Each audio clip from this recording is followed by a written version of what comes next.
proportion of Z will definitely be equals to relative molecular mass, or I can put it like this, square root relative molecular mass of Z over relative molecular mass of Y. You can see that that's inverse relationship. Why? That's why you have Z here and have Z down here. Because if it's direct relationship, RZ will be here, MZ will be here. Because it is inverse relationship, that's why you have RZ here down and you have MZ up. Now, what is the RY? RY is 2RZ. So I have 2RZ as my RY over RZ. Settle this one. Equals to relative molecular mass of Z. Is it given? No. It is not given. But relative molecular mass of Y is given. That's 64. So how do I calculate that? RZ can cancel RZ. So I have 2 over 1 equals to this. So what do I need to do to calculate my MZ, which is relative molecular mass of Z? Then in this situation, let me square both sides. I square both sides to remove the square root. So this square remove this square root, and this one becomes 4 over 1. 4, 2 square 4, 1 square 1 equals to, I have MZ over 64. So here, what do I need to do? To cross multiply. So if I cross multiply, my MZ will definitely be 4 times 64, and that will be 61256. So what's the question asking us to calculate? The question asks us to find the relative molecular mass of Z.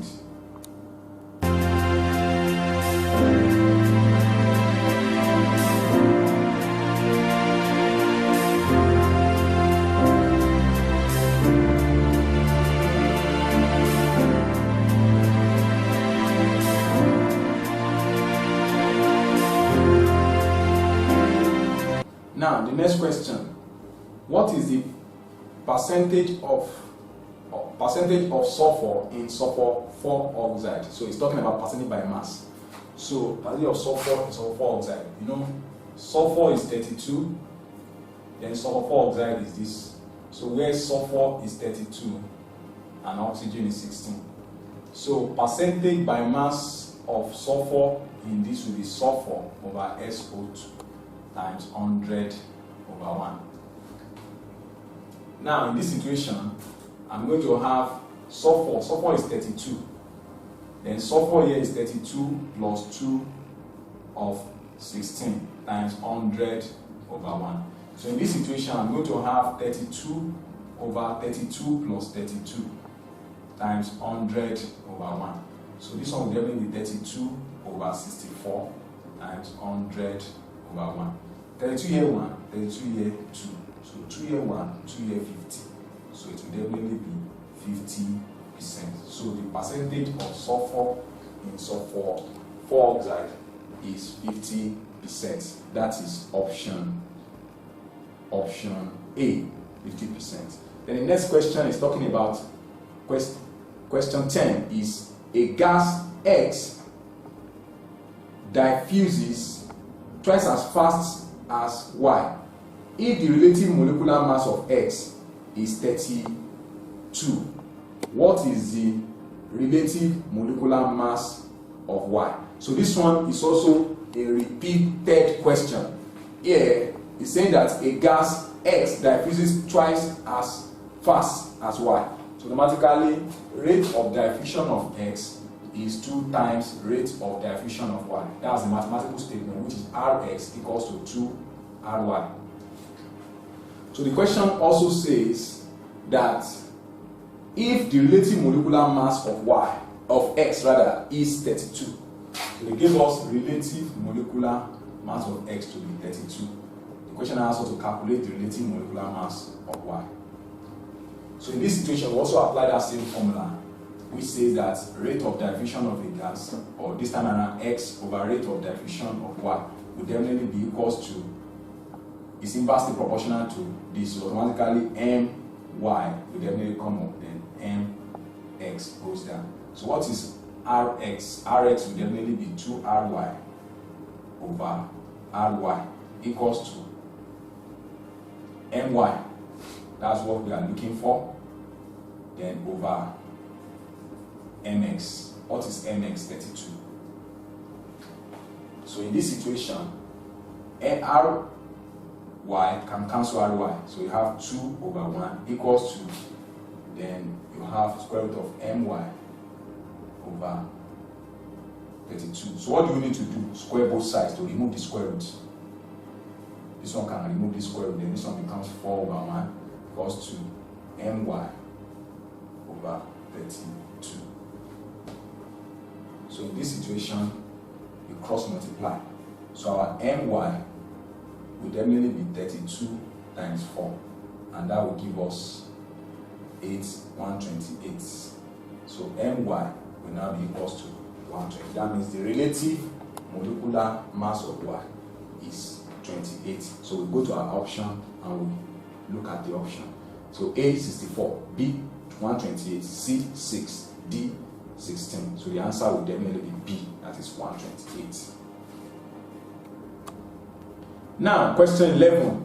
200 cm cube of a gas at 25 degrees Celsius.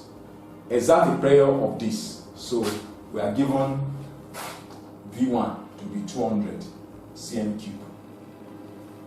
We are given P1 and we are also given T1. Now, the P1 from this question is 700 millimeter mercury. Then T1 from the question is 25 degrees Celsius. I told you earlier that we cannot use 25 degrees Celsius. Rather, we had 273 to it to convert it to what? Kelvin. And by so doing, we are going to have 892 Kelvin. That's 298 Kelvin.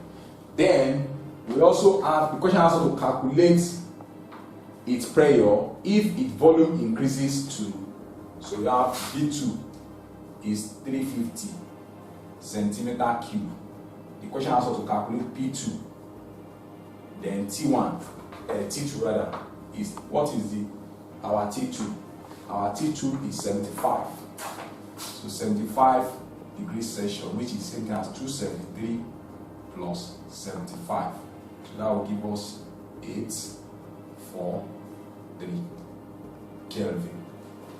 So we have 843 Kelvin. Now, we need, the only formula that will be suitable for this question is general gas law. We say that P1 V1 over T1 equals to P2 V2 over T2. What is our P1? P1 is 700 times V1. What's our V1? 200 over T1. That's 298 equals to P2 unknown. P2 times V2 350 divided by 348. Then we are looking for, we make our P2 the subject of the formula. So by doing that, we have 700 times 200 times 348 divided by 298 times 350. Then here, by using our mathematical instrument, we have 700 times 200 times 348. 700 times 200 times 348 divided by 298 divided by 350. So we are going to have 467.11 millimeter mercury. So that is our pressure. So we go to our option and see the one that will correlate to that. And that is definitely option D, which is 467 rather, 0.11 millimeter mercury.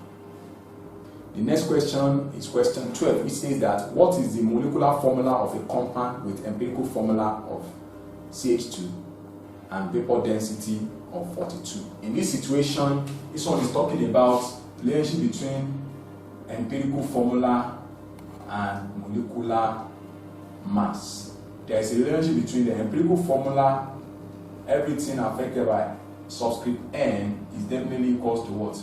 Molecular mass. It should be noted. Then in this situation, the question gave us the vapor density, and it is known that relative molecular mass is 2 times vapor density. So if I'm to calculate this relative molecular mass, I will need to multiply my vapor density, which is given to me in the question, by 2. So I have 484. So that means my relative molecular mass is now 84. What is my empirical formula? Empirical formula is given to me in the question to be CH2 affected by N equals to 84, which is my relative molecular mass. Now, what is carbon? Carbon is already given, which is 12, and hydrogen already given 1. So carbon 12 plus 2. So in this situation, everything is affected by N. So then you have, by the time you open up with N, then you have 12N plus 2N equals to 84. Then I will have 14N equals to 84. Then I divide both sides by 14 to get my N. Then this 14 cancel this, so I have N 2 here 7, 2 here, that's 4, 2. 7 here 1, 7 here 6, so my N is 6. So if I'm to write, the question asks for the molecular formula. So molecular formula will definitely be equals to CH2N, and which is what? CH2. What is my N here? My N is 6. So I open up the bracket, I will have C6H12. So I go to my